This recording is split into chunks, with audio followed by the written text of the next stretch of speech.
النهارده هجرب معاكم برجر الحلو من بلبن.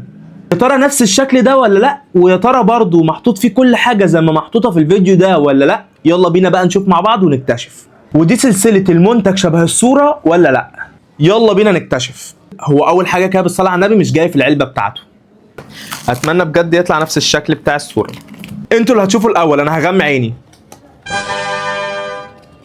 اوه، تعالوا نكتشف مع بعض البرجر. كيك طري الحمد لله مش مفرول، بس الكنافه بيستاشيو قليله قوي. وده شكل اللي في الاعلان وده اللي انا طلبته. شوفوا الفرق وانتوا احكموا. ودي الشوكولاته اللي بتدلق على البرجر الحلو، بس الصراحه ان هي فعلا مليانه شوكولاته. اوه يا جماعه، جمدان جمدان جمدان جمدان. لا كميه الشوكولاته حلوه قوي، كتير فعلا. بلبن ما حطليش جلافزات. يلا ناكل. الصراحه يا جماعه طعمه حلو.